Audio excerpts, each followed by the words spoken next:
librería, se lo decimos ahora que no están los dueños. Eso. Y darles las gracias por acogernos una vez más, que no será la última.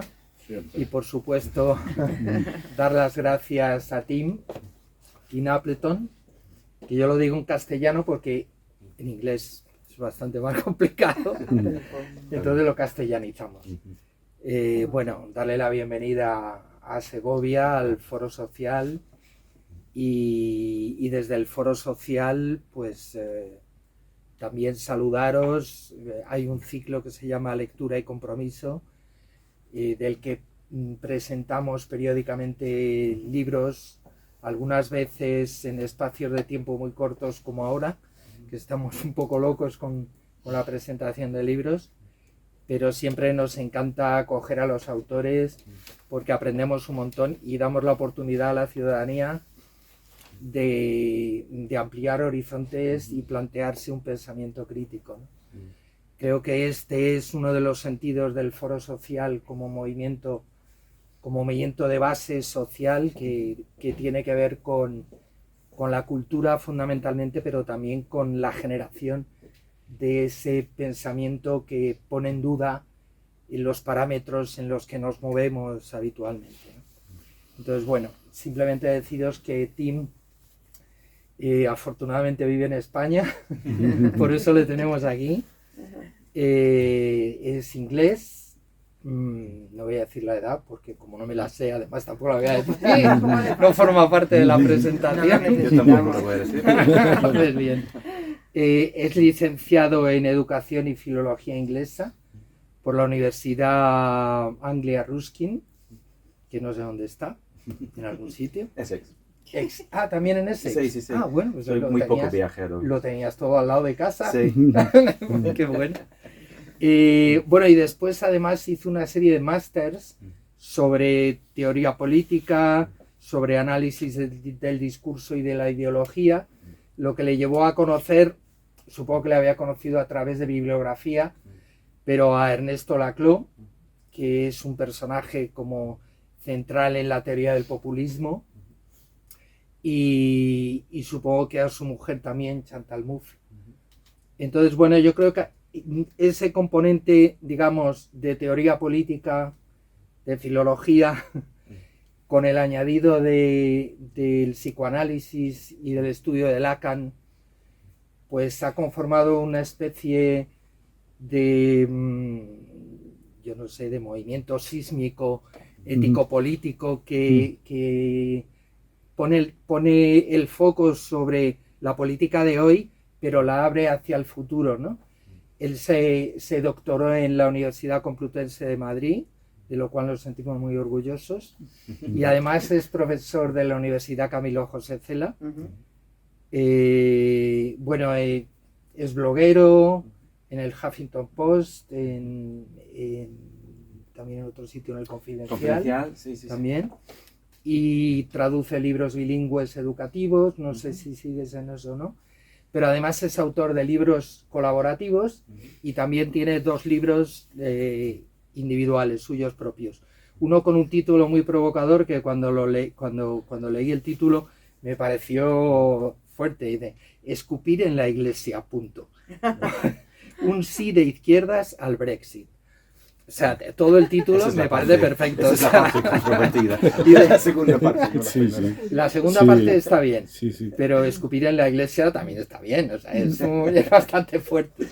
Y el segundo, que es el que vamos a presentar aquí, pero no sé si querías también decir algo acerca del primero, yo creo que puede ser interesante. Sí. La política que viene hacia un populismo de las singularidades, que en principio a mí personalmente me parece un título enigmático.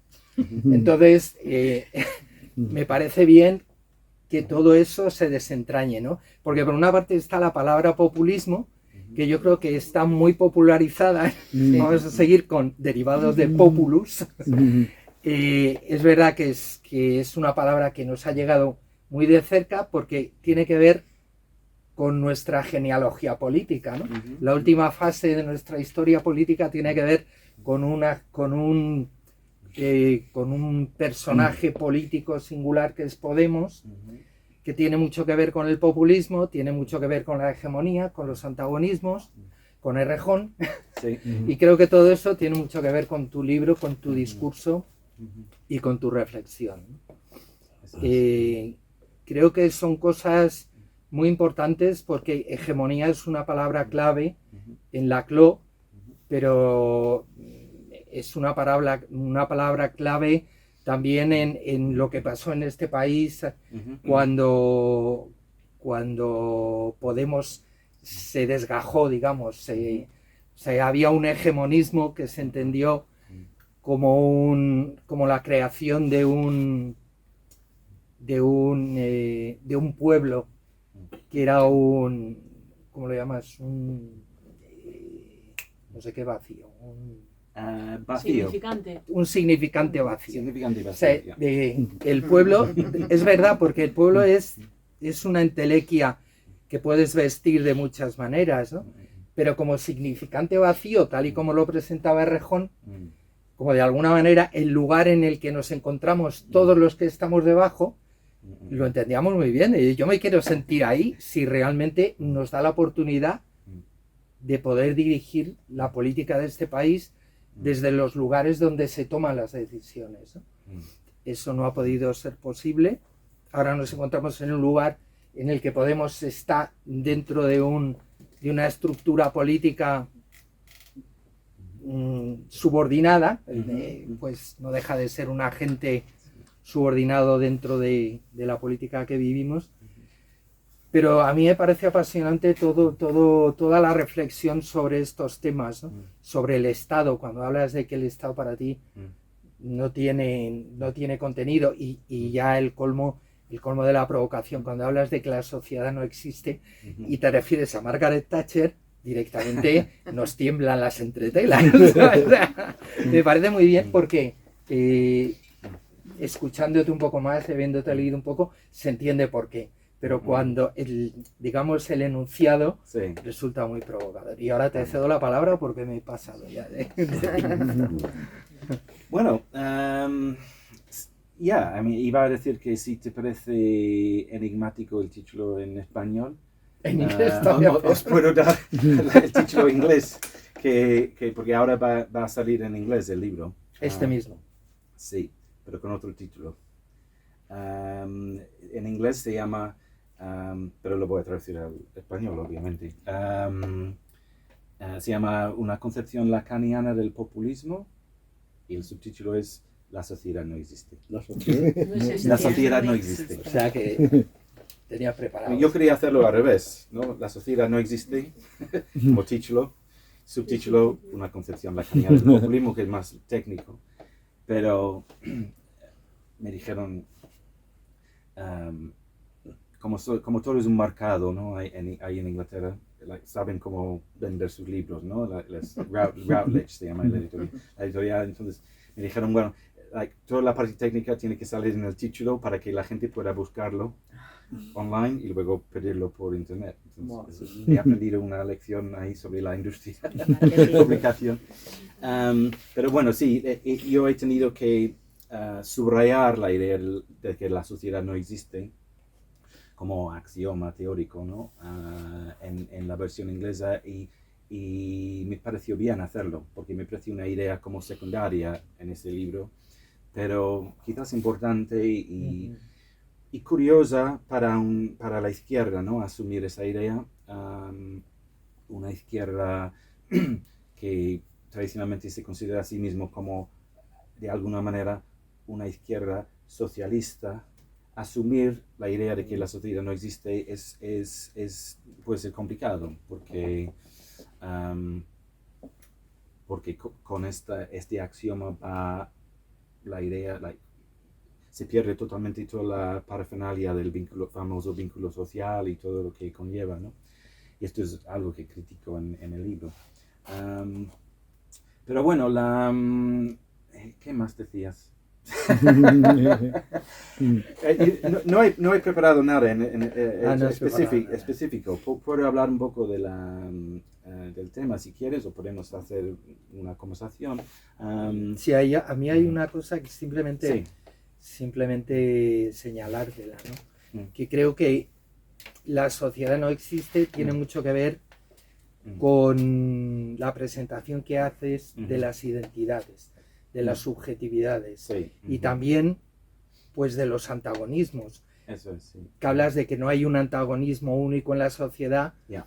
que pueda generar ese enfrentamiento entre Eso. los de arriba y los de abajo, ¿no? Sí, eso es, Sino sí. que hay múltiples antagonismos que tienen que ver con las múltiples identidades Sí. y hablas y de alguna manera criticas el libro de Daniel Bernabé, Ujú. el famoso libro La trampa de la diversidad, Eso es, sí, sí, sí. que tuvo mucho impacto, ¿no? Entonces, Yeah. bueno, eso...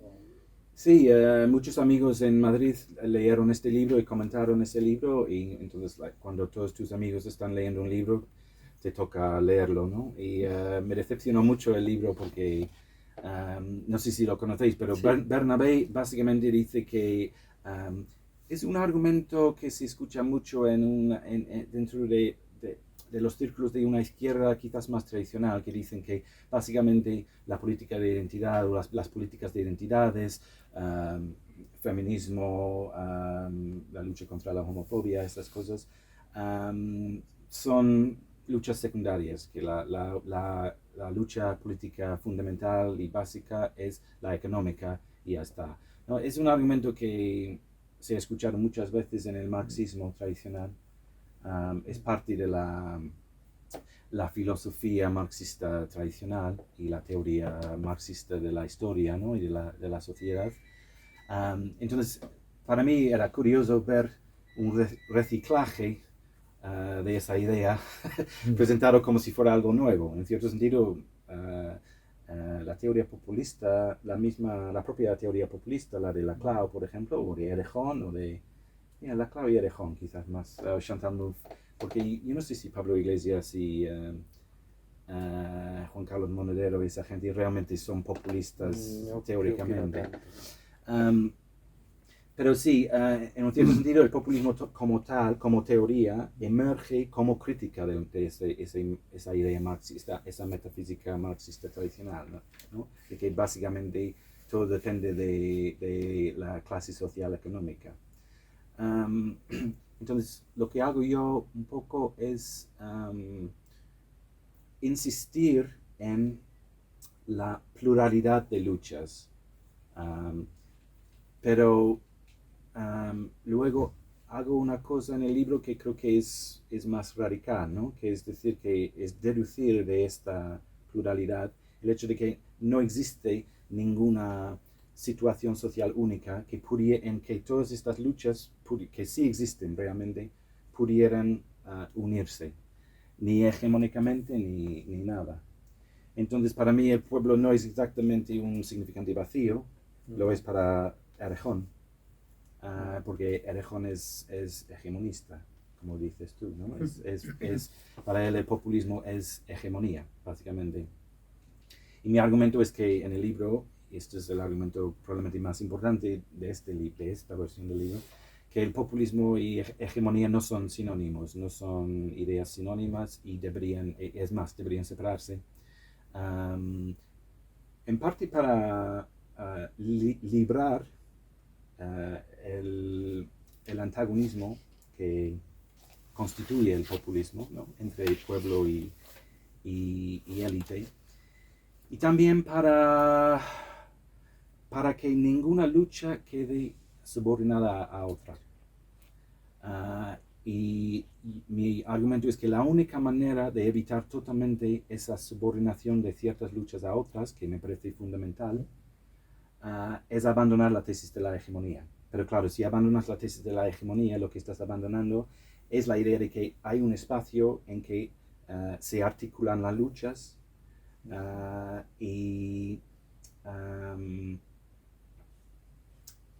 sí, eso. Entonces de eso deduzco que la sociedad no existe, porque y el Estado tampoco. A ver, ¿por qué? La sociedad no existe. Es una idea que surge de ese abandono del conjunto social que implica la teoría de hegemonía. No aceptas la idea. No, hay que darle una vuelta a eso. Sí. No, yo no lo entiendo. Sí, aquí hay una, La sociedad no existe, ya está ahí. aquí hay una frase suya Sí, por favor, sí. y yo creo que la he copiado porque para mí es muy significativa, ¿no? Dice, existen tantos órdenes sociales como antagonismos y no puede existir ningún metaorden, sí, metaorden, que pudiera significar a todos.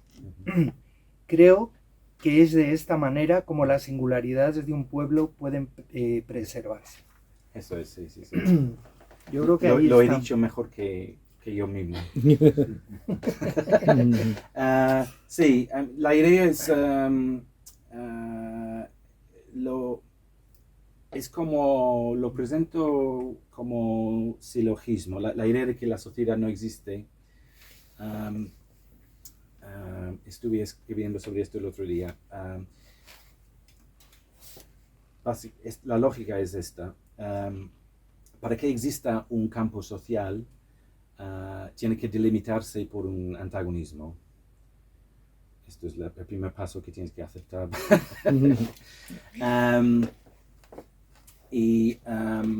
Lo que solemos llamar la sociedad no es, es el campo que reúne, supuestamente, todos los posibles campos sociales.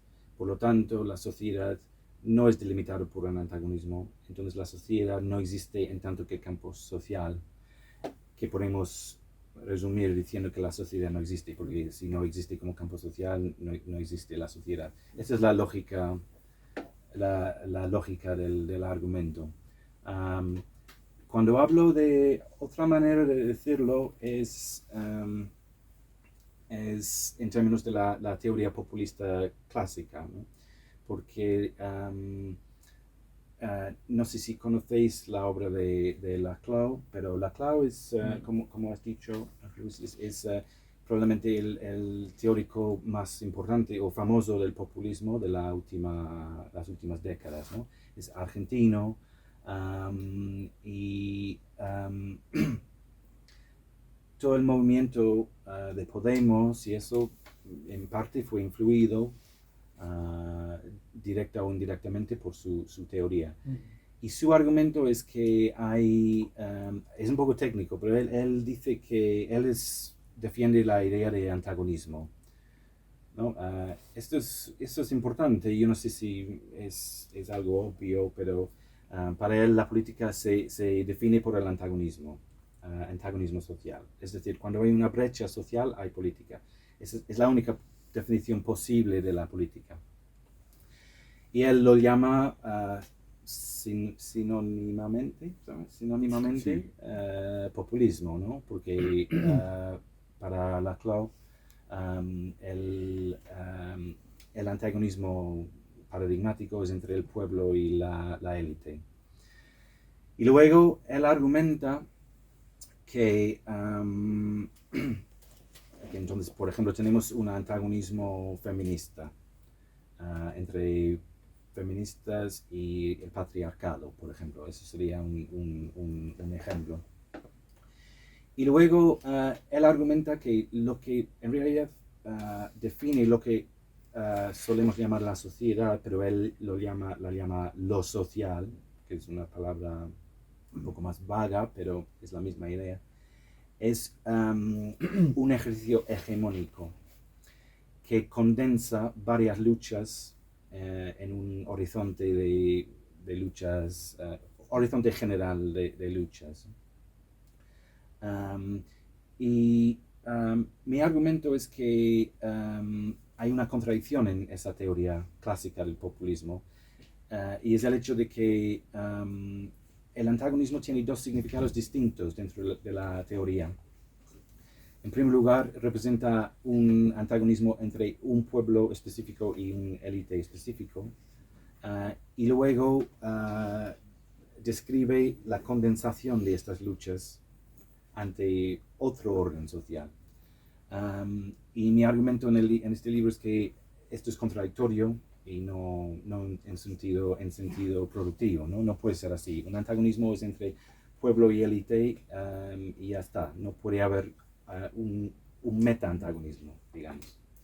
Y por eso me encuentro obligado a concluir que la sociedad como tal, como horizonte generalizado de lucha, o el campo en que una lucha general emerge, no existe.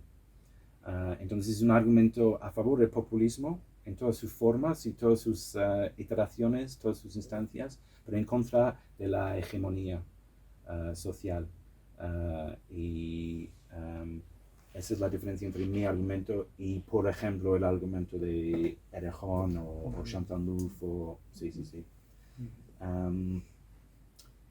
Y la frase la sociedad no existe también hay que reconocer que viene de Lacan, ¿no? Tiene una resonancia con Lacan, porque Lacan dice en un momento dado que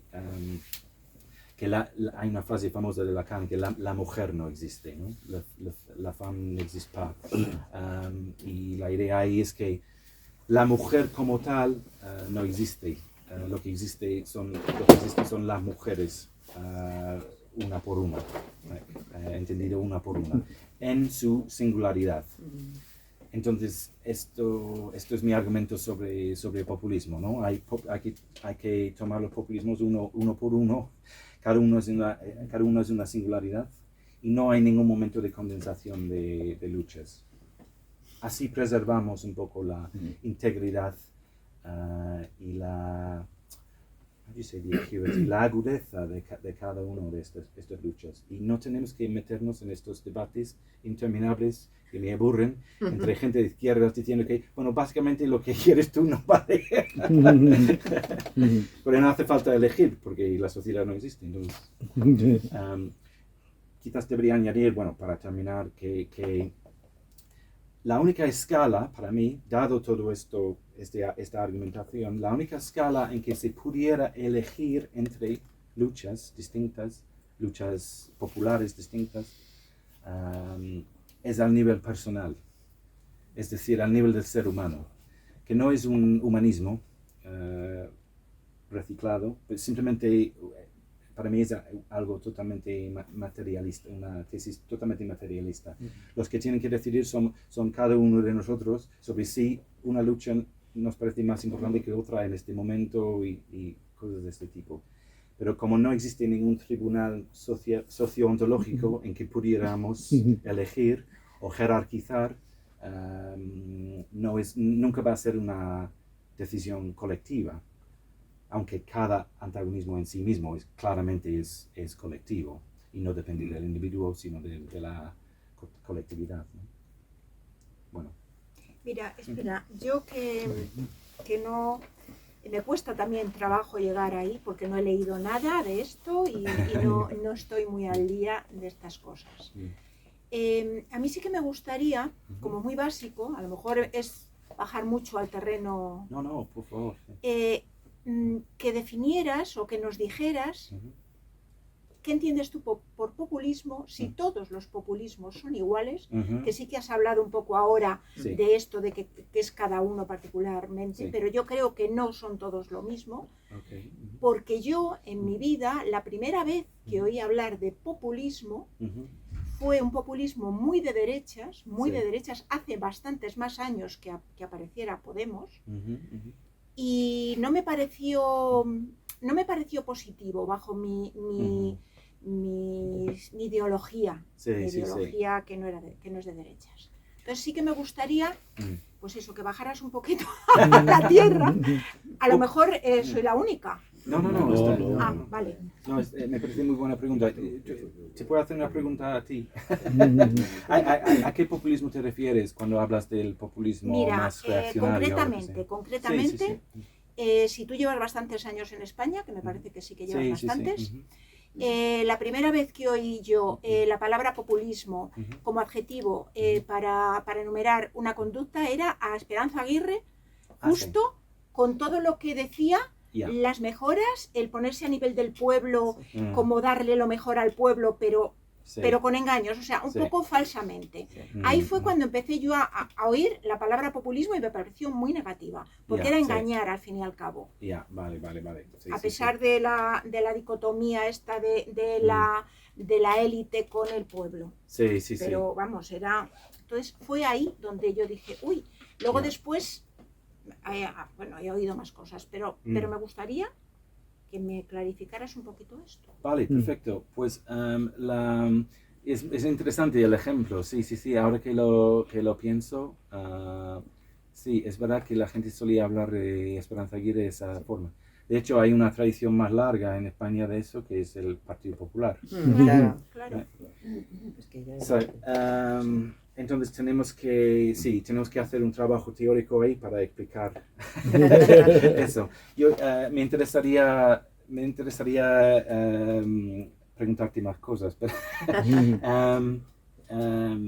por ejemplo, me gustaría saber si tu opinión del populismo cambió cuando emergió Podemos, por ejemplo, o sigues pensando No.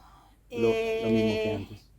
Mi idea del populismo ha ido cambiando poco a poco cuando yo me he interesado en qué tipos de populismo puede haber.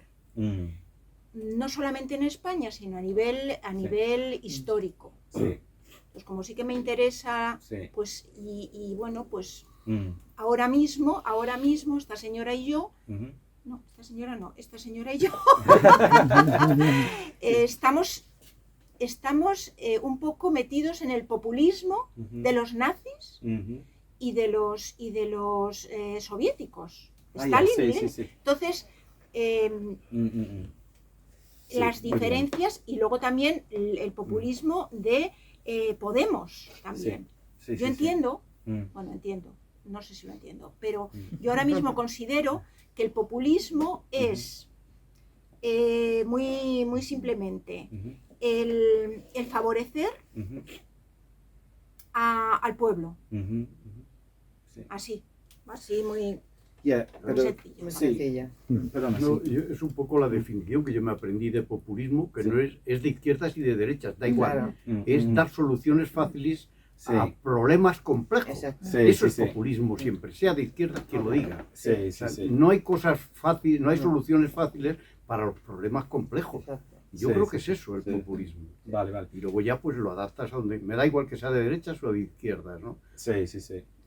Hombre, Ya. yo me siento más identificado con el de izquierdas, pero Sí. eso no significa que no le pueda haber en... Ujú.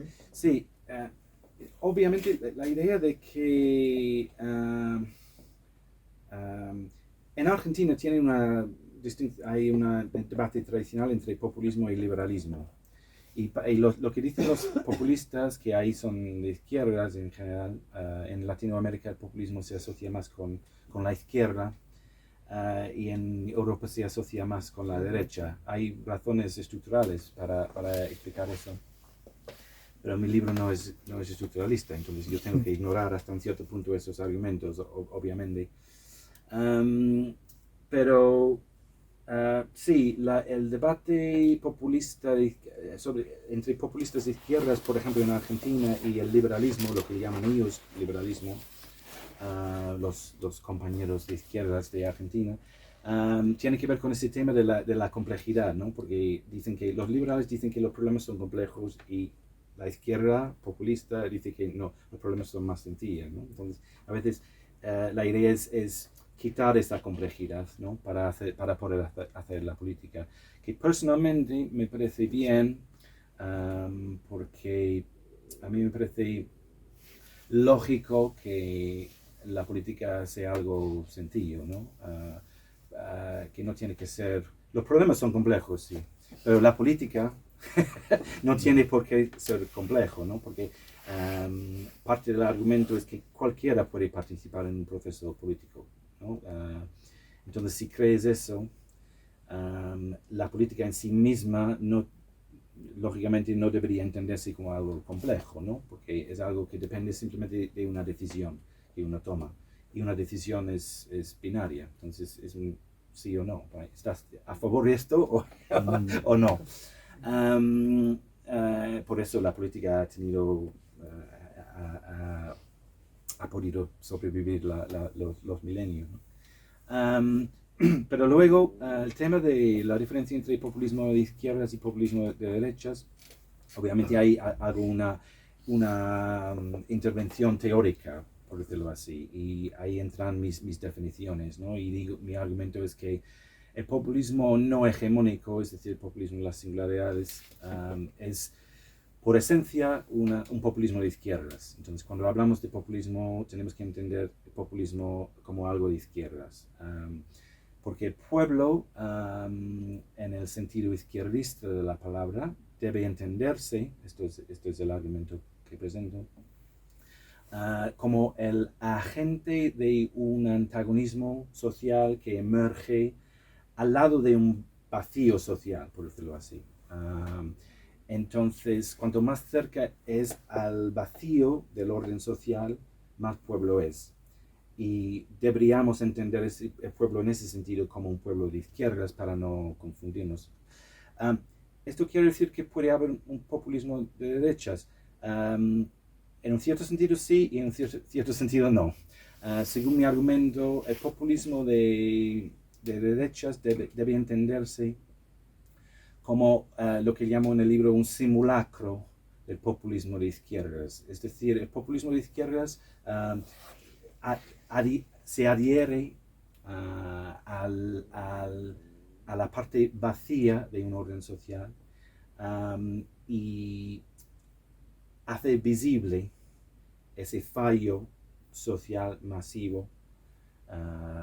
Una de sus expresiones es la injusticia como tal. Y luego la tarea del populismo de derechas es llegar más tarde para cerrar, para volver a hacer invisible ese vacío, básicamente. Entonces, se puede hablar de un populismo de derechas, pero en realidad es una falsedad. Lo que me parece curioso del ejemplo de Esperanza Aguirre es que no es exactamente, no es un ejemplo de laboratorio, por decirlo así. Un ejemplo de laboratorio para mí sería Vox, por ejemplo, la emergencia de Vox, porque mi argumento depende obviamente de un primer momento, que es el populismo de izquierdas, y un segundo momento, que es el populismo de derechas. El segundo momento es sí, es el intento de cerrar el primero, pero por eso es cronológico. Entonces, la condición de que haya Vox, que haya emergido Vox en España, es que primero emergió Podemos. En realidad la respuesta política a Podemos no fue Ciudadanos, como solían decir, fue Vox. Eso sería consistente con mi argumento, ¿no? Y la condición de, esto se ve por todos lados, la condición de Trump fue Bernie Sanders. Right? Sin Bernie Sanders abriendo una puerta, Trump no podría cerrarlo con tanta energía, ¿no? O Jeremy Corbyn en Inglaterra y luego Boris Johnson, ¿no? O incluso el Brexit mismo, que empezó como una demanda de la izquierda, por eso yo sigo defendiéndolo, porque soy de la antigua escuela. Pero los jóvenes de izquierdas ahora en Inglaterra no quieren saber nada de Brexit, y básicamente la derecha ha venido para colonizar totalmente esa demanda que originalmente fue de izquierdas, ¿no? Y eso es una lógica que se ve una y otra vez, y eso sería mi argumento, que el populismo de derechas es un simulacro del populismo verdadero, que es el populismo de izquierdas, porque el pueblo como tal debería entenderse como un elemento que milita con respecto a un fallo social en un campo social. Esperanza Aguirre no es del laboratorio, porque a veces la prensa utiliza estas palabras populista porque alguien ha utilizado la palabra pueblo, por ejemplo, o algo así. Pero en realidad Esperanza Aguirre probablemente es bastante tecnocrática y no es tan diferente de todos los demás liberales que poblan todas las instituciones políticas de nuestros países, ¿no? Sí, yo soy de Una los cosa liberales. Esperanza Aguirre no fue una cosa que fue saliendo. Tenía como madre a Margaret Sí, Thatcher. sí, sí. Ah, ya, sí. Siguió todos sus pasos. O Ya. al famoso actor John Wayne. Sí. Me acuerdo de su nombre. Sí, sí, Le sí, faltaba- sí, sí. sí, Eso, le eso faltaban las ahí pistolas. empezó. Sí. Ya. Y luego Esperanza Aguirre absorbió. O sea, no es que fuese una cosa que desordenara. Estaba Ya. muy ordenado. Sí. Y de hecho esa gente utilizó el populismo cuando, Mm. por lo menos en España, siempre se ha puesto como algo negativo, Sí. como la utilización del pueblo para utilizar cosas. Ujú. Podemos hablar Mm. de Afganistán, de la gente, de los talibanes, Sí. como no les estoy defendiendo, ¿eh? Ujú. Pero ellos dan comida, Mm. suplen un vacío social, como dices tú, Sí. eso es populismo. Mm. Claro. Pero ahí es donde entramos nosotros para decir, bueno, esto, pero lo que me fascina es el hecho de que la parte quizás lingüística de mi formación que mencionaste antes, lo del análisis del discurso y todo eso, esto no tiene mucha importancia, tiene que ver con mi biografía, pero personalmente lo que me interesa a nivel lingüístico es el aire de familia entre estos movimientos de izquierdas o de derechas, ¿no? El hecho de que a veces puede ser, si abstraes ciertas afirmaciones de su contexto discursivo, a veces es indecidible si son de izquierdas o son de derechas. Entonces tienes que hacer un análisis a veces más general ¿o cuál es la palabra en español? Más transversal a veces para entender un poco lo que está pasando. El argumento de Laclau es que toda política es populista. ¿Vale? Y eso es el argumento teórico que ha seguido muchos miembros de Podemos, que han influido muchos. Entonces, el problema desde ese punto de vista, claro, es que sí toda política es populista, que no es populista. Y mi argumento sería que hay ciertas formas de lo que llamamos la política que no son nada populistas. Pero claro, para hacer ese tipo de análisis, primero tienes que hacer el argumento ontológico que presento, que separa populismo de hegemonía. Porque según la teoría hegemónica, siempre hay criterios. Lo que pasa es que son criterios socialmente incrustados, por decirlo así. El problema es que si el populismo de derecha siempre quiere cerrar un vacío, eso implica que el vacío emerge en otro lugar, normalmente contra los extranjeros o lo que sea. Se convierte en una segregación social, racista, necesariamente racista. Porque el vacío tiene que aparecer en algún lado. Pero el hecho de que los liberales asumen también esos discursos ultraderechistas, pero según sus necesidades políticas, no me parece un argumento para abolir la categoría del pueblo como tal, ¿no? O del populismo como tal. No sé si he contestado. No sé si he contestado. Me fascina. A veces yo escucho a Trump hablando en la tele. Le escuché ayer un clip de Trump, muy corto, 2 minutos, hablando de la guerra en Ucrania. Y escuchas a Trump hablando de Ucrania durante 2 minutos y a veces te sientes interpelado, como, sí, yo estoy de acuerdo con todo lo que está diciendo. Pero luego le escuchas 2 minutos más y te das cuenta de que no estás nada de acuerdo con lo que está diciendo. Pero claro, es que me fascina a veces esa lógica simulacrosa, como lo llaman en el libro, ¿no? El hecho de que Vox a veces copia los símbolos de Podemos, hace días de acción, como si fueran izquierdistas clásicas, pero en realidad hay un tipo de engaño ahí. Y yo creo que no deberíamos perder esa distinción, porque si perdemos esa distinción, perdemos la radicalidad del antagonismo político como tal y perdemos la lucha para la justicia en general. Y una cuestión, Tim, ¿se Sí. podría decir que el populismo de izquierda surgiría entonces de las propias fallas del pueblo, ¿no? Sí. Por decirlo así, de abajo Sí, arriba, frente a esa idea de imposición de una élite de pueblo, ¿no? sí, Que sería sí. el ejemplo de Vox o de un populismo realmente de derecha, es decir, que quiere cerrar, Sí, quiere imponer una visión de pueblo, ¿no? sí, sí, sí. Ah. Sí, quieren, básicamente, vislumbran un vacío Ujú. y lo que hace la izquierda de verdad, en mi opinión, y bueno, lo argumento directamente en el libro, eso lo llamo populismo verdadero porque digo que se basa en la verdad de un vacío real, material. No es post-verdad, es verdad lo que dicen los populistas de izquierdas. Pero tienen que señalar un vacío. Luego lo que hacen los derechistas, populistas derechistas, vienen a cerrar ese vacío y entonces básicamente se adhieren a la plenitud de lo social, no a su vacío.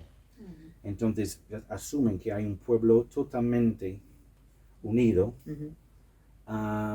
Y eso es lo contrario de lo que hace el populismo de verdad, según mi argumento, que es básicamente venir a decir, a eso lo que llamáis pueblo no existe, en realidad. Solo existe en lo que produce en tanto que pueblo, pero eso es una consideración teórica. Pero sí, a mí me fascina a veces la manera en que la derecha roba la ropa de la izquierda, ¿no? El ejemplo clásico son los nazis, ¿no? Que mencionaste antes. ¿Qué fue el nazismo? Fue básicamente una respuesta al bolchevismo. Y copiaron los símbolos, hasta los símbolos y las palabras del bolchevismo, para acabar con el bolchevismo. Fue una reacción como patológica, por utilizar una palabra clínica, ¿no? Frente a ese vacío social que iba señalando los bolcheviques al principio del siglo XX. También hay circunstancias que hacen que ese vacío que la derecha pretende minimizar o oscurecer, hay contenidos que les dan, que ponen en primer plano, ¿no? O sea, me estoy refiriendo, por ejemplo, después de la Primera Guerra Mundial, ese sentimiento del pueblo alemán de haberse sentido ofendido por las condiciones de paz. O sea, eso es aprovechado por el nacionalsocialismo de una manera muy potente, pero también de fondo esa identidad, que pongo entre comillas porque entiendo que es una identidad creada, que no existe de verdad, que tiene que ver con los nacionalismos, ¿no? O sea, es que realmente el nacionalismo como palabra ya es bastante tramposa, ¿no?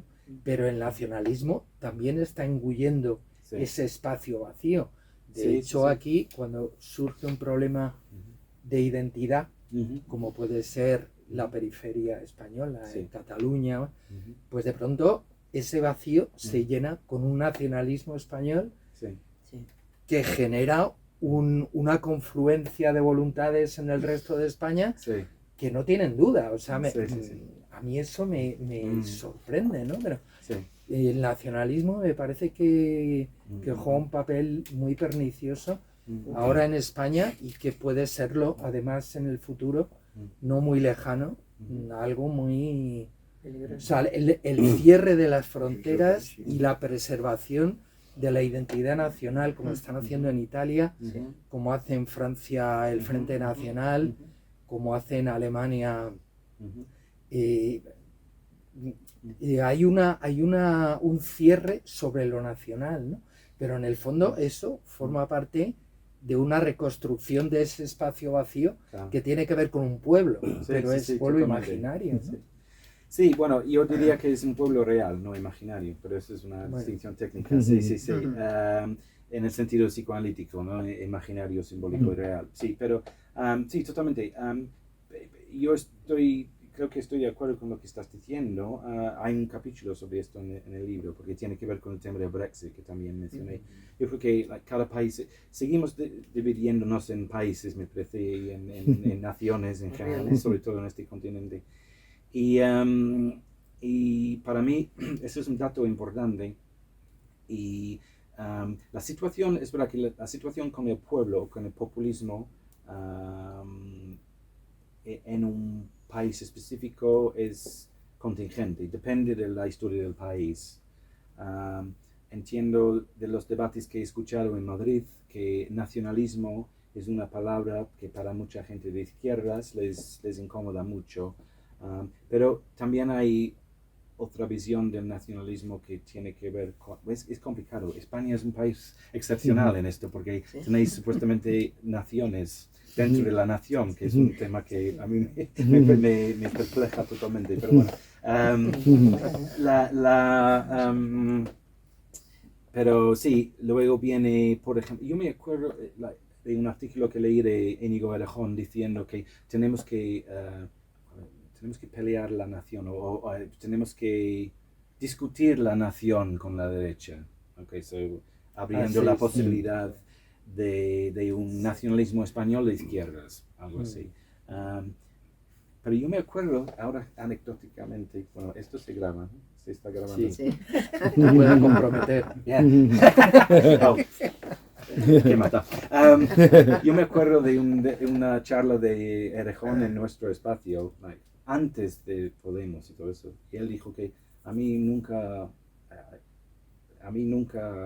yo nunca defendería la nación española. Me costaría, eso no fue su posición oficial, porque luego cambió, pero yo estoy más a favor del segundo Errejón, porque me parece que el nacionalismo puede ser emancipador, depende del contexto nacional. Eso me parece evidente. El nacionalismo irlandés no ofendía a nadie que es de izquierdas, ¿no? Es totalmente ilógico, es una lucha emancipadora por parte de un pueblo oprimido. Entonces, depende de las circunstancias del país. Yo defiendo el Brexit porque me parece que puede ser un acto emancipador dado el contexto europeo, nada más. Pero entiendo que hay países en que el nacionalismo es un tema mucho más espinoso y a veces el nacionalismo alemán tiene que ser indefensible, ¿no? Yo no sé si yo fuera... Pero nunca se sabe. Quizás, no sé qué dice Die Linke, el partido de radical izquierdas en Alemania al respecto.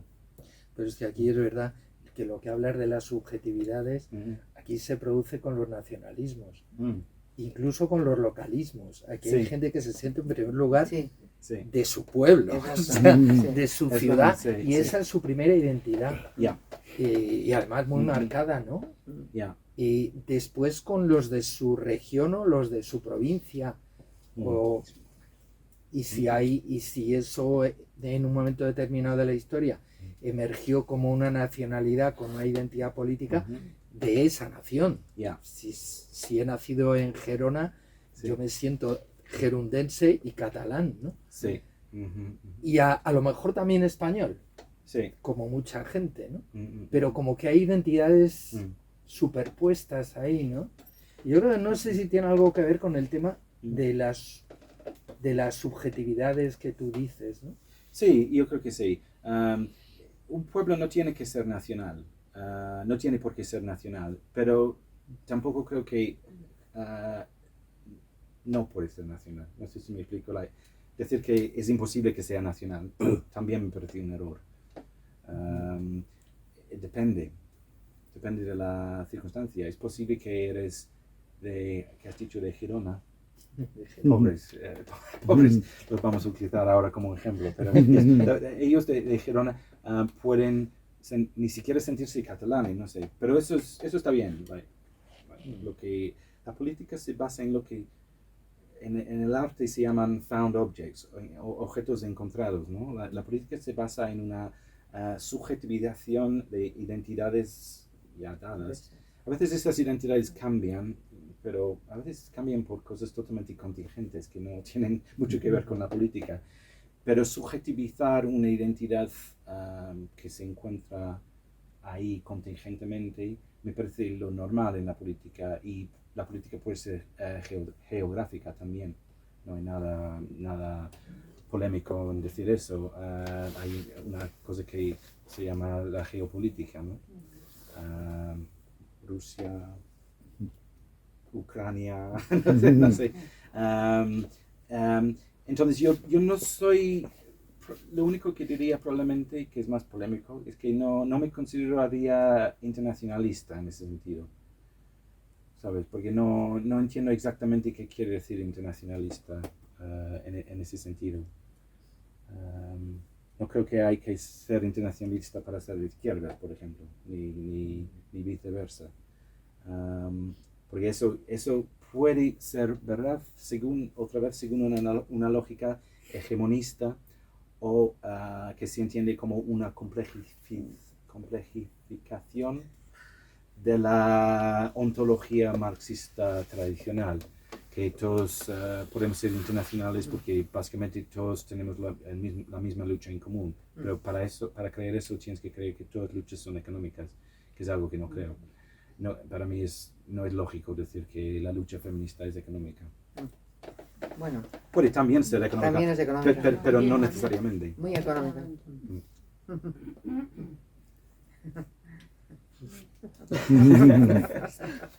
En todas partes se mete el dinero.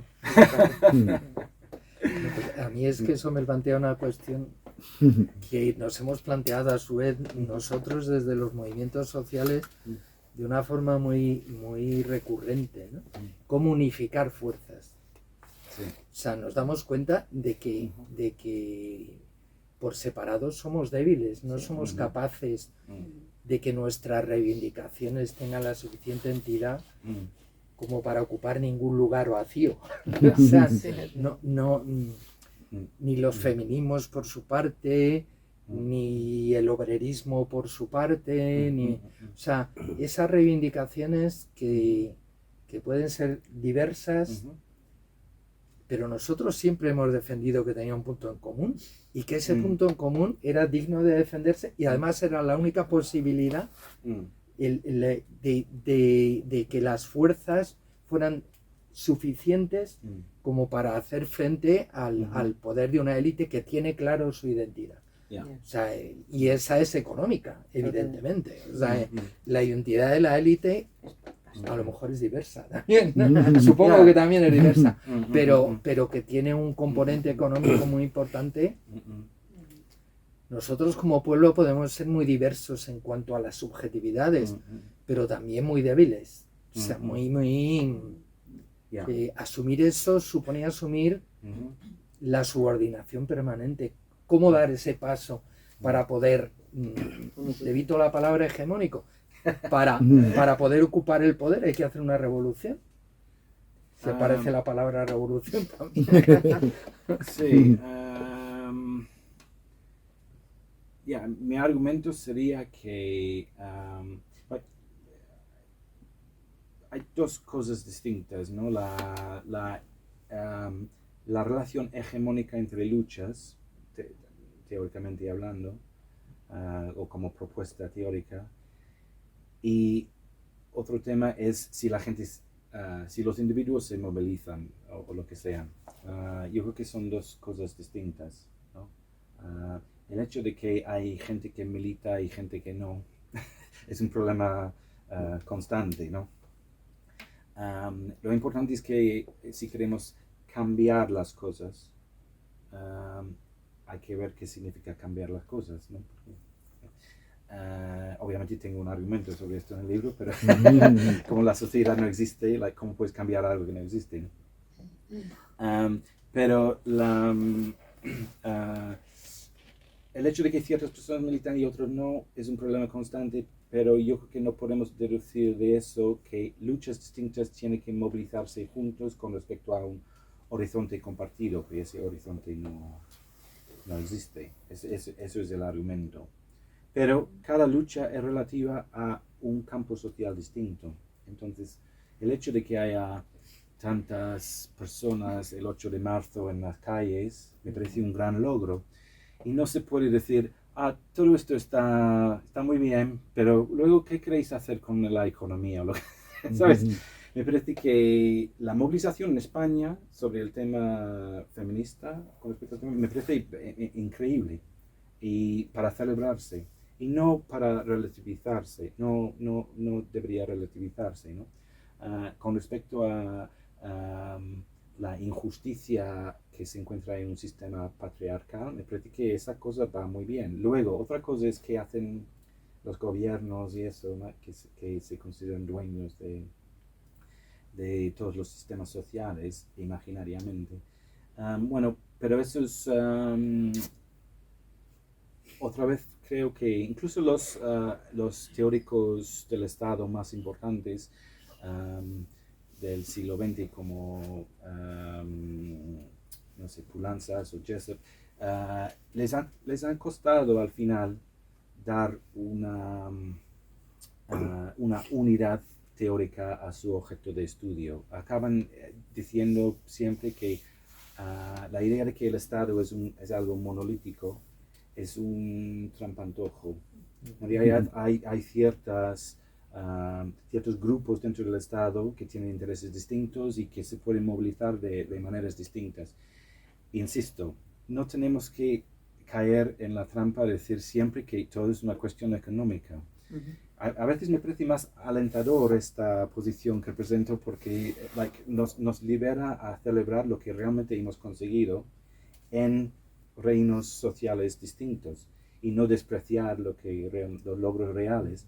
Luego se pueden perder, puede haber retroceso con respecto a los logros, pero eso es siempre así, la política, ¿no? Siempre tienes que reanudar la lucha porque si no,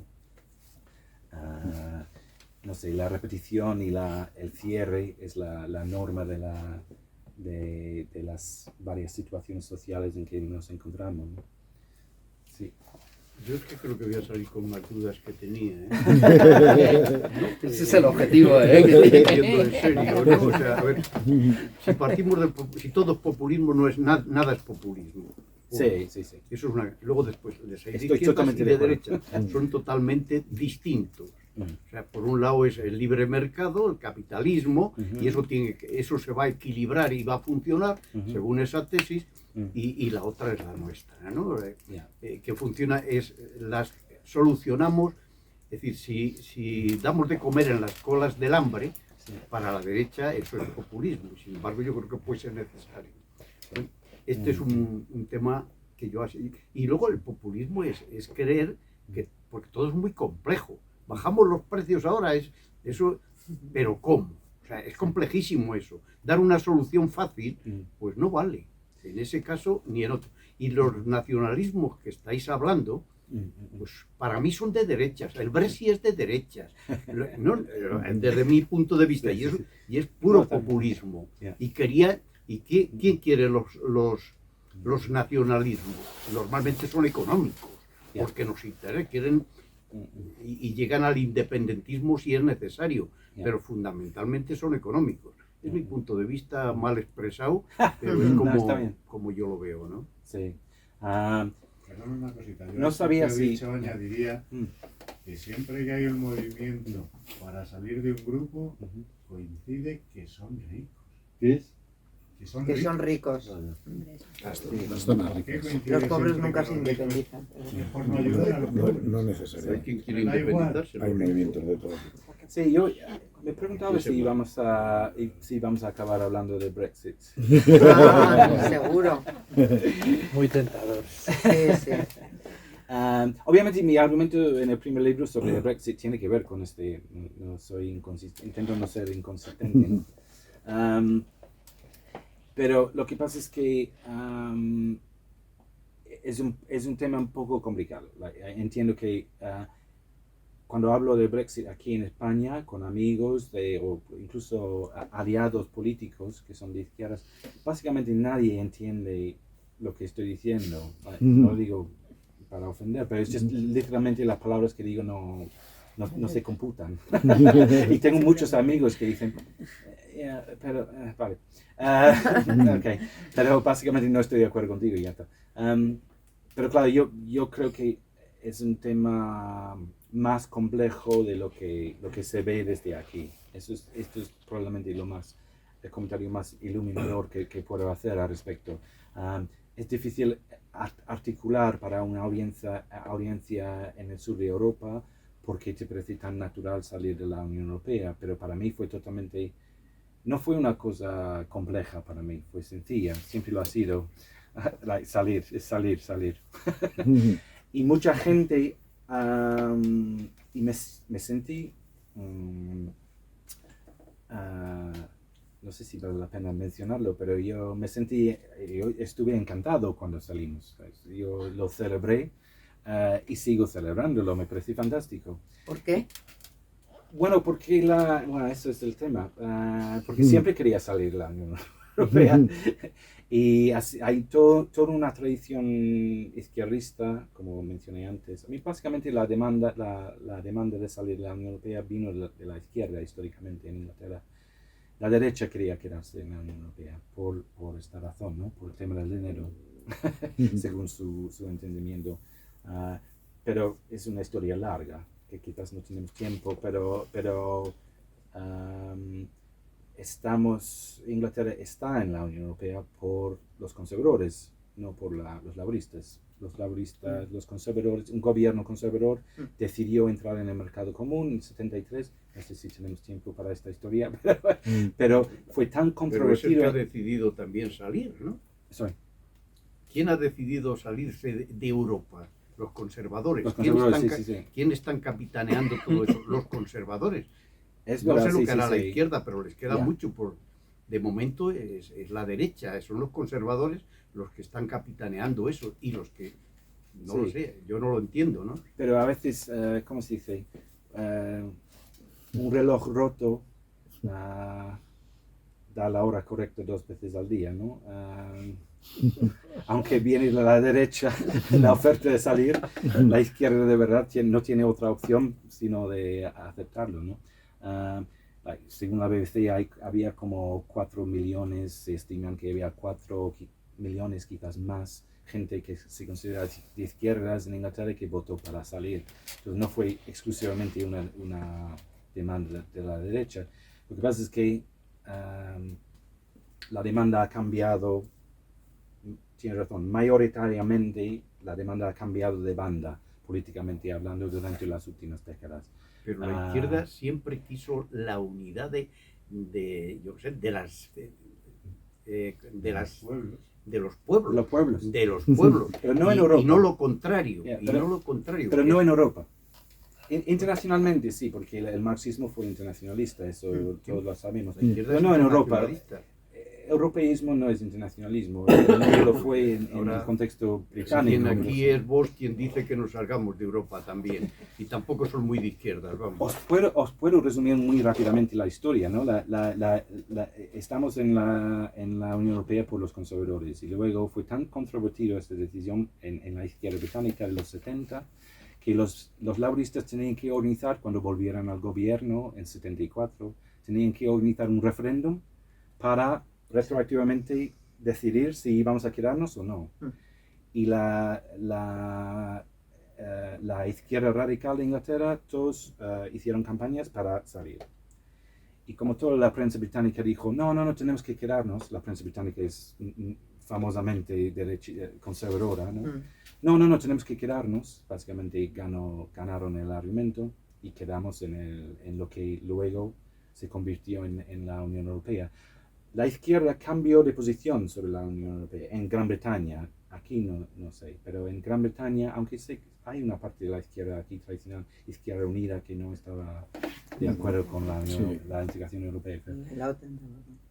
Eso es. Pero la izquierda cambió de banda en los 80, porque básicamente empezaron Mitterrand en Francia y Jacques Delors, que era entonces presidente de la Comisión Europea, visitaron todos los sindicalistas de izquierdas en Inglaterra y básicamente hicieron campañas para que quedáramos en la Unión Europea, porque dijeron que como países independientes no vamos a poder hacer nada con el capital, ¿no? Con los capitales. Bueno, yo creo que... Y básicamente no lo sé, ganaron ese No argumento. lo controlo bien, pero creo que fue la socialdemocracia, Sí. Willy Brandt y todos estos los que fundaron la comunidad económica y los que fundaron Europa, ¿no? No exactamente, fue De Bueno. Gaulle. Fue De Gaulle. Entonces, bueno, De Gaulle yo creo que ya... Una serie de- pero bueno. fue una serie de tratados, esto es otra vez es una historia larga, pero fue una serie de tratados económicos básicamente para evitar el proteccionismo nacional y para agilizar el libre comercio dentro de la Unión. Y luego añadieron una parte supuestamente de control democrático sobre estos procesos que nunca resultó y sigue sin resultar. La Unión Europea es el bloque menos democrático del mundo. Sí, igual es el tema, bueno, se me ocurre a mí, que puede ser uno de los temas cruciales. ¿Cuál es el ámbito en el que la democracia realmente puede funcionar? O sea, el ámbito nacional o el ámbito europeo, ¿no? Si lo consideramos así, el Parlamento Europeo debería de ser un referente democrático de todas las naciones, pero evidentemente vemos que no es así. No es así. No significa nada, el Parlamento Europeo no tiene ningún poder democrático. Claro, y hay gente que defiende que la trama de la democracia es nacional, porque por historia es así, además, ¿no? Pero después te das cuenta de que a nivel nacional los parlamentos tampoco son democráticos. Sí. Entonces la contradicción es ¿dónde está la democracia? Estoy empezando a compartir tu angustia sobre esto. Me estoy contagiando con tu angustia. En la Claro, plaza a lo del mejor. pueblo, como en Grecia, claro, es que llegamos a eso. Sí, pero es que es Es que posiblemente... es así, claro, pero es que nunca va a ser perfecta. Si quieres Claro. saber lo que pasa con la democracia en Europa, tienes que ver lo que ocurrió en Grecia. Eso es lo que pasaría si realmente fue un acto democrático. Efectivamente. Lo de Grecia fue terrible. O sea, I mean, just terrible. like, ¿queréis hacer Una vergüenza, qué? una ¿Queréis vergüenza. hacer qué? No, nada. Dijeron, ¿quién era? Schäuble dijo que directamente a Varoufakis, no podemos permitir que las elecciones nacionales afecten nuestras políticas económicas en la Unión Europea. ¿Estás loco? Es que yo creo que ahí sí que también, o sea, al final no hay una democracia europea porque, como siempre, el mercado y digamos, el poder económico y financiero es el que sigue mandando y sigue dominando, por supuesto, también en la Comunidad Europea. Y ese es el problema, o sea, que al final, una economía pues de lo mercado. de Grecia, por ejemplo, mandaron los bancos alemanes Sí. frente a Grecia, que se vaya todo un país a la mierda, Fue por decirlo así, alucinante, es que los hundieron. para que los Sí. bancos alemanes ganen y que ahora sí he intentado no hacer eso porque fue escandaloso aquello, pero sigue habiendo un desajuste realmente entre lo económico y el mercado y lo que llamamos de democracias o poderes y también incluido en Europa, claro, que eso es terrible. En un cierto sentido, la Unión Europea ha cumplido el sueño de Hayek, de los teóricos, de los economistas neoliberales clásicos. Hayek escribió un artículo en 37, creo, diciendo que si queremos acabar con el socialismo y la democracia como tal y dejar fluir el dinero, tenemos que federalizar, porque si federalizas, la gente ya no tiene una posición desde la cual puede resistir. Y eso para mí es lo que ha ocurrido en Europa. Si quisiéramos cambiar las políticas de Europa, ¿cómo lo haríamos? Ni idea. Escribir una carta, meterlo en una botella y tirarlo en el mar. Tendría más efecto probablemente que hacer algo en el Parlamento Europeo, que no es un parlamento. No, y Se yo llama entiendo- Parlamento sí. Europeo para engañar a los Yo europeos. entiendo lo pero que no tú es así. dices, Tim, un poco como a veces hablando de la plaza, digamos, de Grecia, ¿no? Es decir, la democracia de Grecia, una ciudad-estado, una polis, era algo pequeño que todavía permitía digamos, una democracia, entre comillas, directa de una élite, porque el que tenía que estar en el campo, pues a lo mejor no podía estar, digamos, en el foro, no podía estar allí en la plaza, ¿no? Pero el problema está en que digamos, estas macro, pues la Comunidad Europea y tal, garantizan mercados, garantizan poderes económicos, pero vemos que democráticamente se van alejando, es decir, son realmente aparentemente que puede ser frente a un Estado no democrático una defensa, ¿no? Si dices, por ejemplo, ahora tenemos un país en Europa que no es democrático, entonces Europa puede entrar en conflicto, tal. Pero no deja de ser una lejanía de la intervención política y democrática de la gente de los estados aún mayor que un estado más pequeño, ¿no? Yo, a grandes rasgos, creo que en Europa se ha producido una involución y se está produciendo. El neocapitalismo se está haciendo, y había una sociedad anterior, no hace tanto, que era más una socialdemocracia. Entonces vamos para atrás. Entonces la derecha, el neocapitalismo, y sobre todo la extrema derecha, en los países lo estamos viendo, en Francia, en Italia, aquí, entonces, bueno, pues se está produciendo una involución. Lógicamente eso acaba con la democracia, o parte de la democracia, ¿no?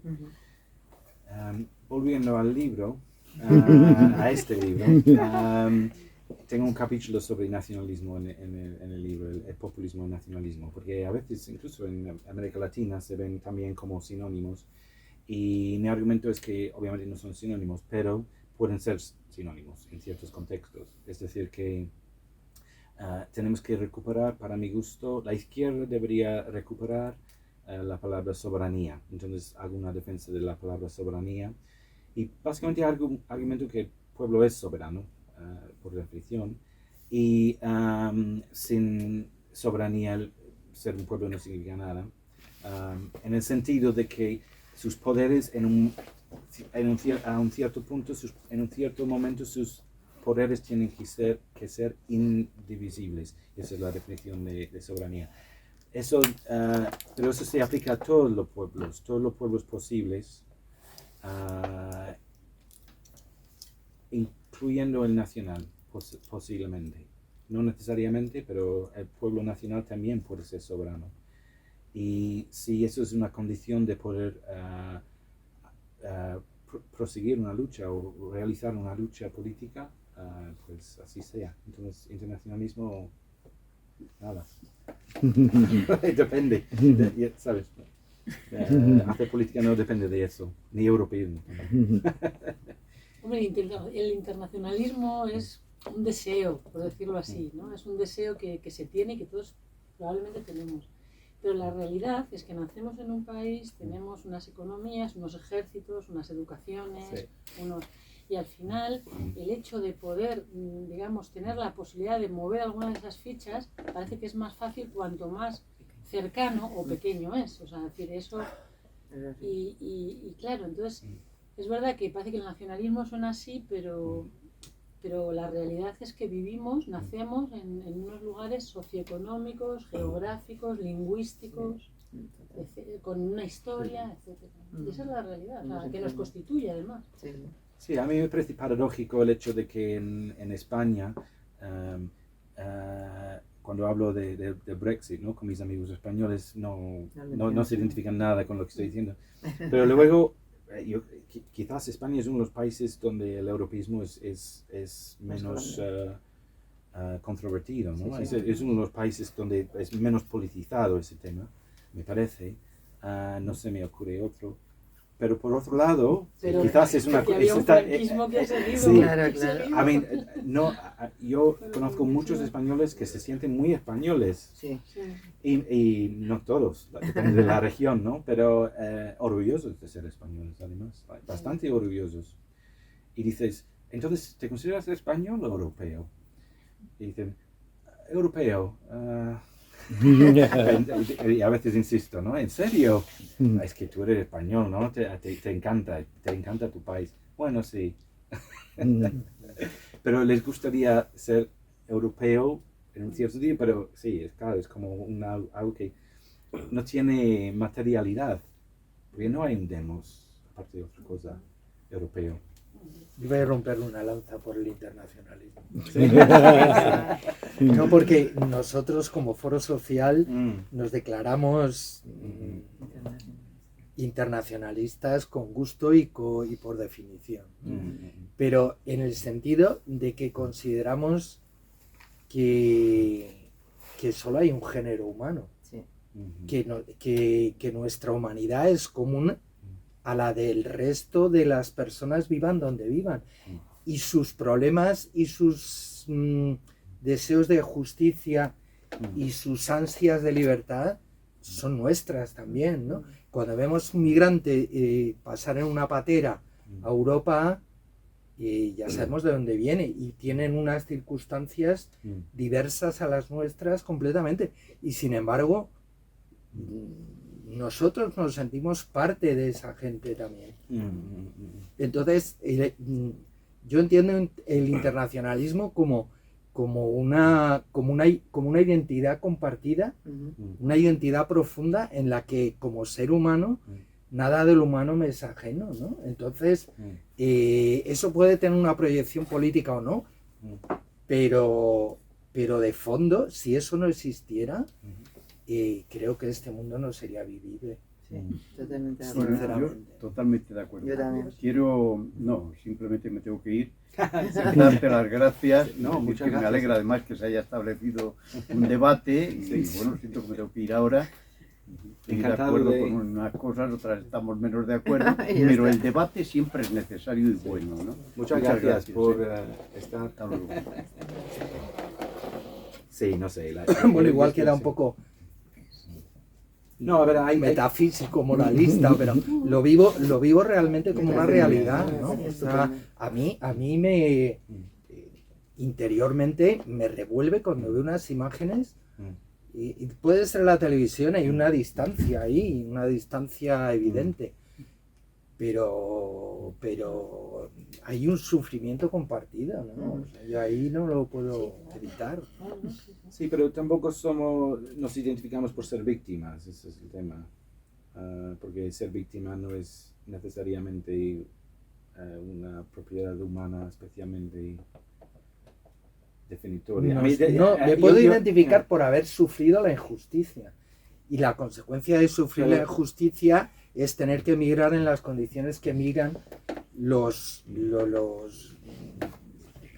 habitantes me parece muy bien, sí. de buena parte de África, ¿no? O sea, Lo que hacíamos están nosotros sufriendo, hace unos años, ¿eh? Lo que hacíamos nosotros hace unos años. Lo que hace, claro. O sea, no es desde la victimización, sino desde el ansia de justicia. O sea, Vale, pero en Eso- eso... ya. No, pero en eso estoy, obviamente, bueno, me conmueve mucho lo que dices. Yo estoy de acuerdo contigo en el tema de, sí, en el tema de la injusticia, ¿no? De la justicia, mejor dicho. de la dignidad humana. Pelear O sea, por la de algo justicia, sí. profundo. O sea, yo me siento Mm. que como persona, que como hombre y mujer, hay un mínimo de dignidad que tiene que estar cubierto allá donde vivas, ¿no? Y donde eso no existe, yo siento que hay una injusticia evidente, ¿no? Ah, está muy Que bien, sí. esa injusticia tiene que ver con poderes Mm. que hacen que la gente no pueda comer Mm. habiendo capacidad Para comer. para que haya alimentos para todos, ¿no? Ujú. Que haya agua para todos, que haya... Mm.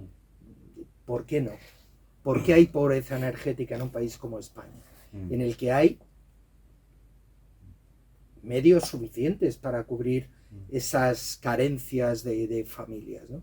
De hecho, eso lo denuncio, o sea, lo denunciamos como injusticia social, ¿no? Como vacío Sí. que se tiene que llenar de justicia. Sí. Ese vacío lo está llenando vos. Ese es el problema. No, en eso estoy totalmente de acuerdo, pero yo aislaría ahí el tema de la justicia.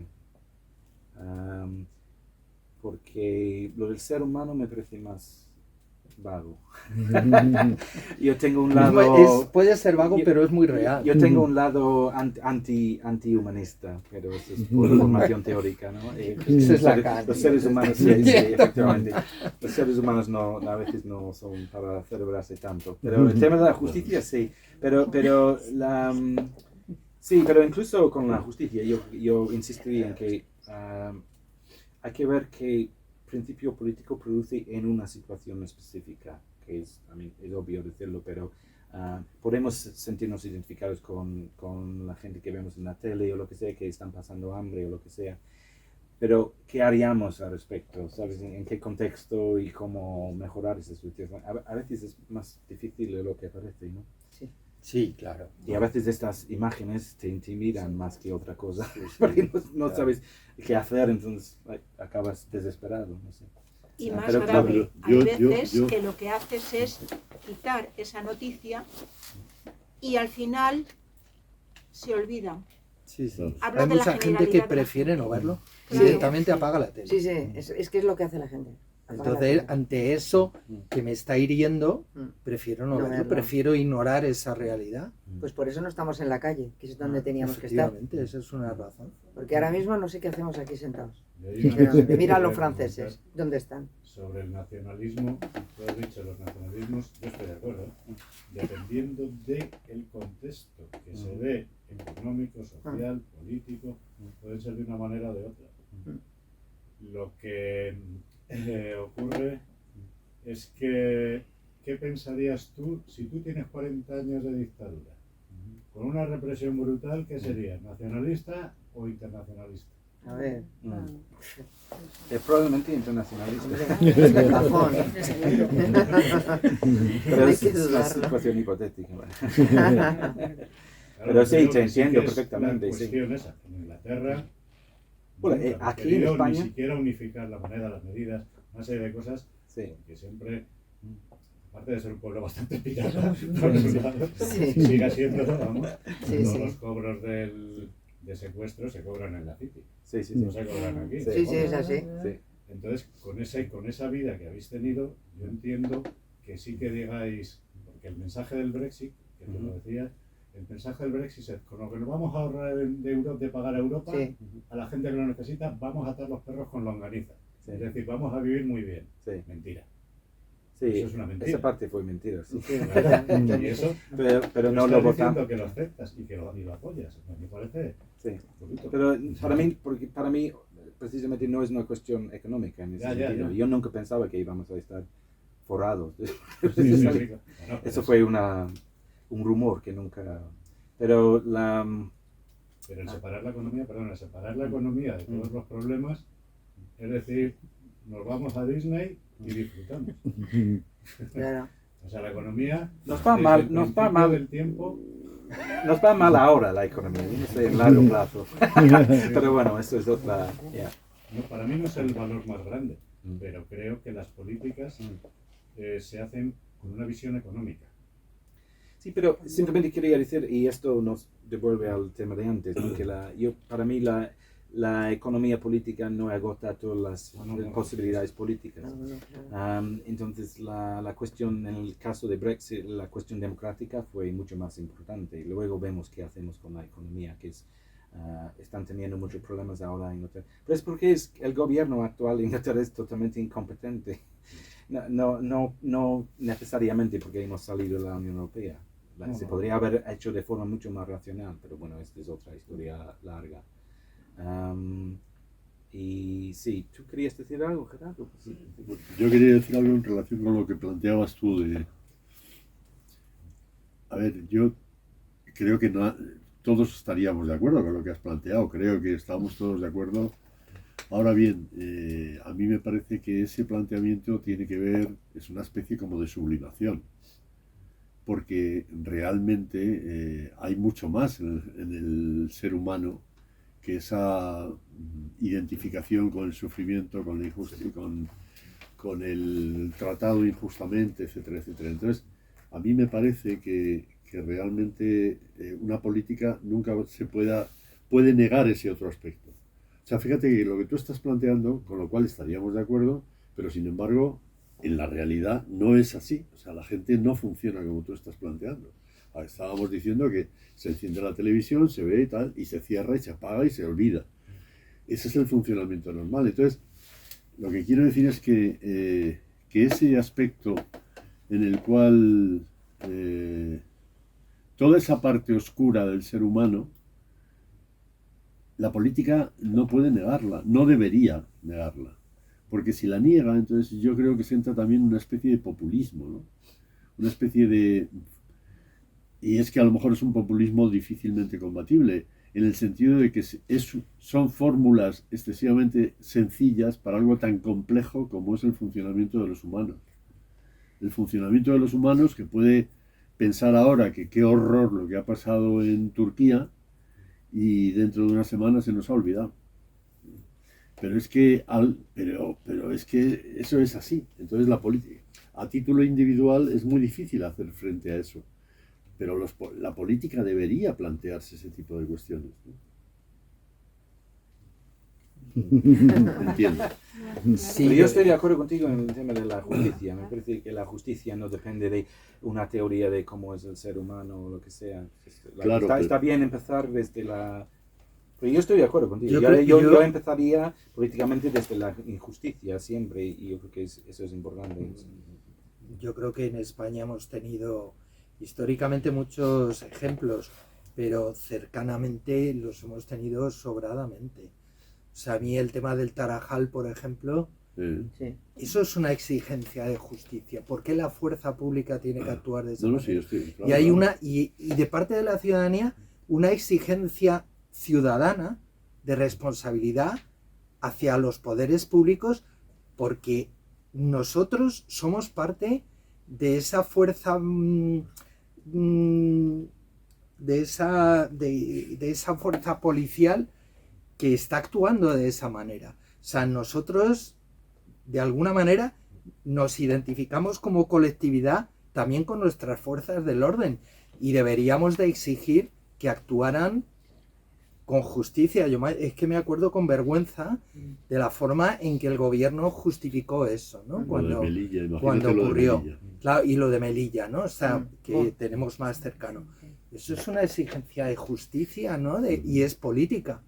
Y los ciudadanos deberían actuar políticamente no admitiendo ese tipo de comportamientos. Pero por otra parte te das cuenta que la justicia, no hace falta ahora ir al Tarajal, sino ir a todo lo que está bueno, pasando ahora claro. con los jueces actuales.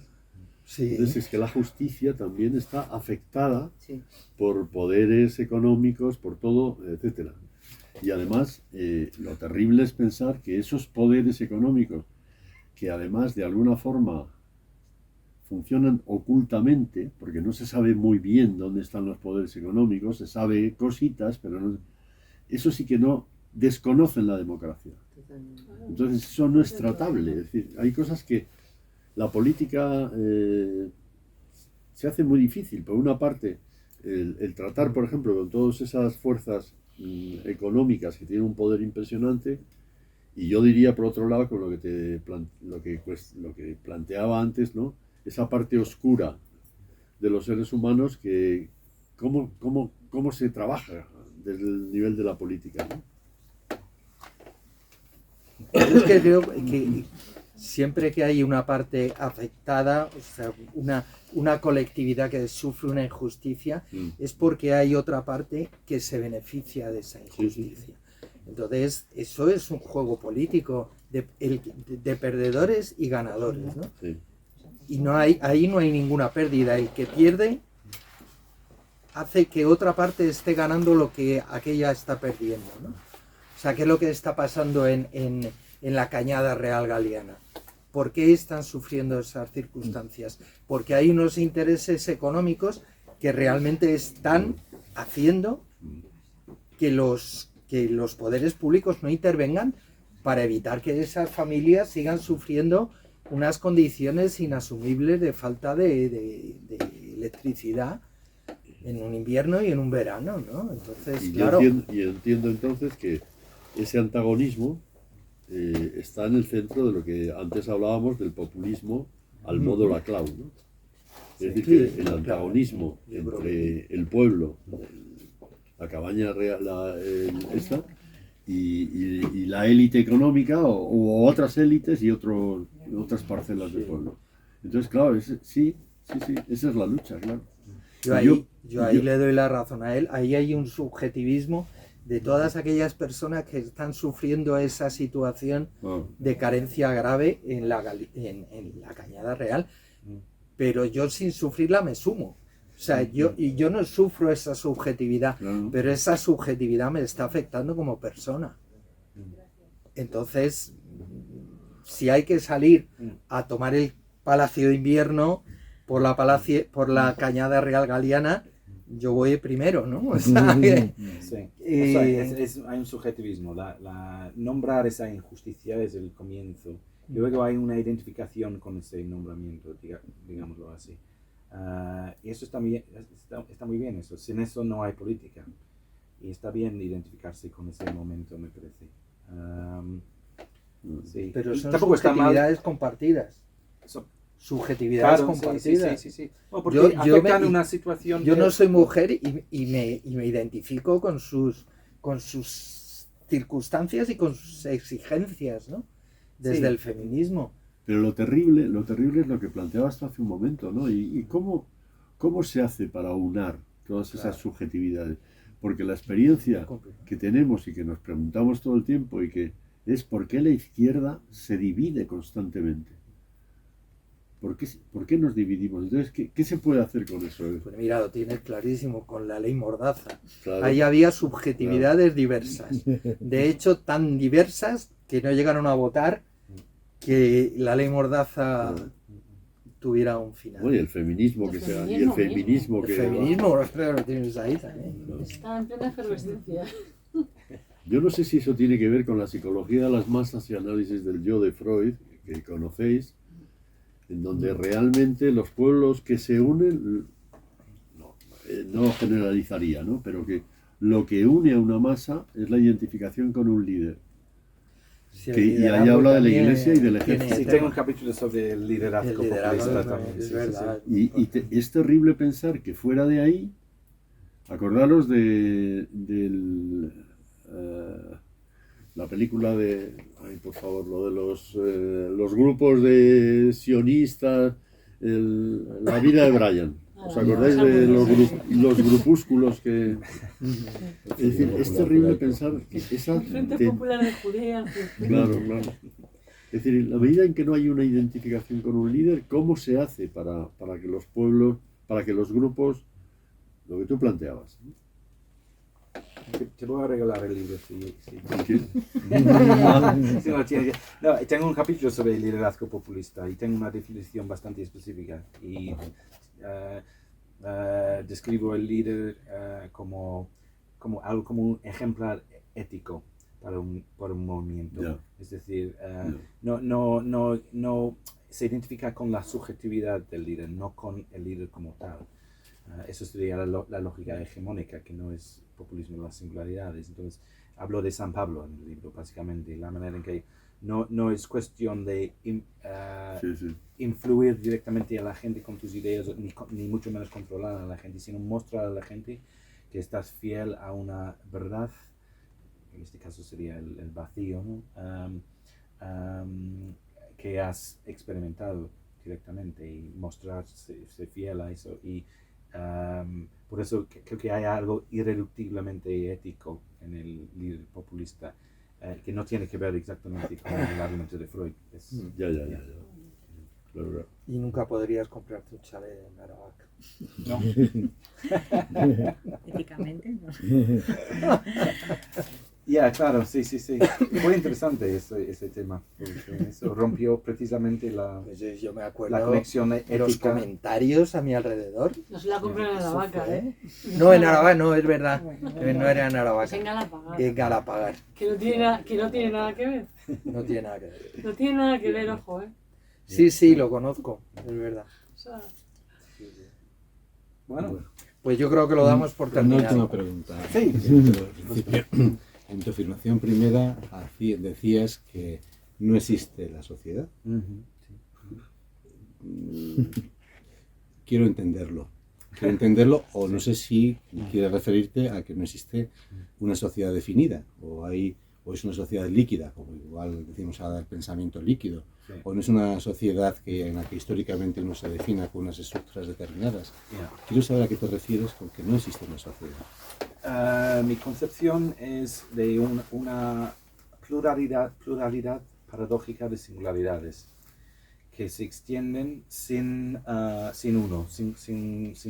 ningún momento de totalización ni de condensación. Entonces, lo que llamamos metafóricamente la sociedad en realidad es una pura dispersión de campos sociales, cada uno de los cuales se define por contener un antagonismo con respecto a sus propios términos. Y no sabemos cuántos campos sociales en ese sentido podría haber. pero no hay ningún reino que realmente unifica todos esos campos. Esa es la idea. Entonces, cuando hablamos de sociedad, es una abstracción. Y abstracción, pero sin... Ni definida estructuralmente, claro. No, Pero, sí, básicamente no existe. No hay... Sí, pero lo está... único que existe es la movilización política con respecto a ciertos temas. Sí, pero durante toda la tarde hemos estado hablando de identidades, nacionalismos, culturas, Sí. localismos, localidades, Sí. grupos. Sí. Todo eso teje una estructura social, que a lo largo de la historia esa estructura social se ha presentado de muy Sí. diferentes maneras y siempre ha habido reyes y vasallos. Hay un reinado económico y hay una situación de consumo, de tal, ¿no? Pero hay una estructura social. Posiblemente, digo, por querer entender lo que tú quieres manifestar, ¿no? Es decir, que quizás no sea tan definida, que quizás no sea tan... Pero continuamente lo que hemos estado hablando esta tarde hemos estado expresando estructuras sociales, nacionalismos, culturales, internacionales... Todos nos movemos en estructuras, ¿no? Pero mi argumento es que nos equivocamos si los llamamos situaciones sociales, sociedades. Yeah. No son cuestiones sociales. Una cuestión nacional no es una cuestión social. Es una cuestión de una identidad. Pero en ningún momento se convierte en social porque la sociedad, según mi teoría, no tiene existencia real, por decirlo así. Y digo real, obviamente... La palabra real viene del psicoanálisis, ¿no? Que lo real para el psicoanálisis lacaniano es just algún tipo de un vacío cargado, no hay, no tiene consistencia y no es no produce en ningún momento una totalidad, un conjunto. No existe un conjunto social, por decirlo así. Es verdad que puede existir situaciones sociales siempre delimitadas por antagonismos, pero no sabemos cuántos hay. Los antagonismos han existido siempre en toda la historia, siempre, desde que el ser humano se ha organizado, siempre ha habido antagonismos, desde poderosos no poderosos, religiosos no religiosos. Las estructuras siempre ha sido en un equilibrio siempre de sometimiento de antagonismos, en el fondo, siempre. Y hoy, pues... Pero son situaciones distintas, eso sería mi argumento. No hay ningún momento de unificación. Y eso es importante, porque si no, caemos en errores teóricos y luego políticos, ¿no? De querer unificar cosas que no tienen nada que ver. Como el tema del feminismo antes, ¿no? Que hablamos de si el feminismo es económico o no. Y mi argumento sería que puede haber un componente económico en algo que tiene que ver con personas que se identifican como mujeres, pero decir que el feminismo es en última instancia económica es un error, ¿no? Si un hombre reprime a una mujer, eso no tiene que ser una cosa económica, sería un error pensar eso. Eso sería mi argumento.